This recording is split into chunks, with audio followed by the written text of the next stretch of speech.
Arao goes to an abandoned area, making the fiery pentagram on the ground to summon the demon of death, Baal. She asks Baal to kill Dan, who interfering with Justicia. He gets his subordinate, who is called Paimon, to do what is supposed to. Munji chases after a criminal who stabs him, leading to his death. Paimon obsesses and transfers into Munji's body. This explains a lot of things about Munji's behaviors towards Dan and Bidna. Why asked about Bidna, why he said word Bidna is so humanity. Bidna goes to meet Munji since Dan told her that Munji wanted to meet her. Bidna sits with Munji. He asks her how much she loves Dan. She says she loves him as much as she can give up her life for him, and warns him not to threaten Dan again. She leaves. Meanwhile, he is laughing. This is enough for him to realize Dan knows everything about her being Justicia. He meets up with Arao in the supermarket. They are stoking the fires of revenge and making it so he has to die. At the courtroom, Bidna verdicts that Sinho is sentenced to 2 years and probation for his reckless actions. He's shocked and that night grabs a knife, contemplating doing the unthinkable. Arang tells Bidna to hunt the killer Jay, since he has been released, but Bidna thinks they need to take things slowly. Arang knows that because of Dan. Bidna warns her to leave Dan alone. They're not the only ones suspicious though, as the assemblyman decides he's going to throw a bone and help Bidna. He will stop the men looking to press charges and taking down the videos and comments surrounding her. Bidna meets with Gabriel, who's back as Mija again, and tries to convince her to help. She wants to know what happens to Dan through all of this if she goes back to hell, but Gabriel doesn't reply. Bidna yelling at her. This makes a man nearby over to help the poor old lady away from Bidna. Meanwhile, Gabriel acts very well as an old lady, makes Bidna is disappointed. Mondo, Dan, and Bidna discuss the case and realize they all involve dismembered body parts.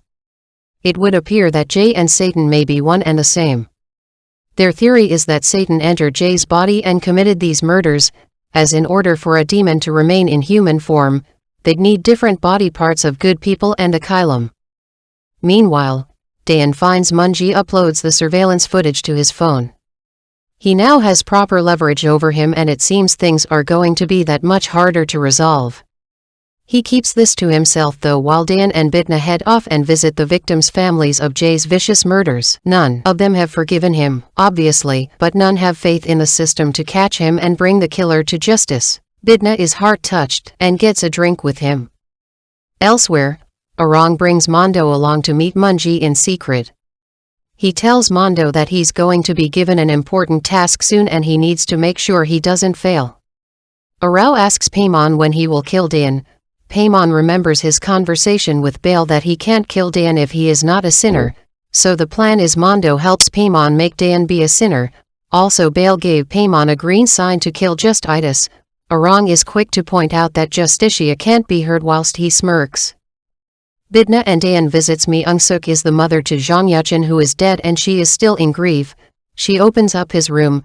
Myung-suk was always busy, working hard to make ends meet, praying for 25 years to meet her son. However, her life was turned upside down when she received a call about his death. She's distraught and bitter that the Lord has taken her son. The reason Myung-suk hasn't left the villa for all this time, and why she's so devoutly sticking to her faith in God, is because she thinks her prayers will eventually be answered. And having seen that Jay is on the loose, she wants to meet him in order to gain closure.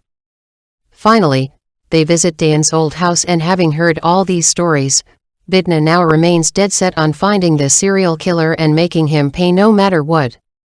When she shows at the club, Mondo is outside and keeps watch while she goes in to see Sinho. He's completely taken aback by her claims that he's Satan. With Bidna distracted, Mando's tasked with pretending to be her on the phone, putting on a facade that she needs help.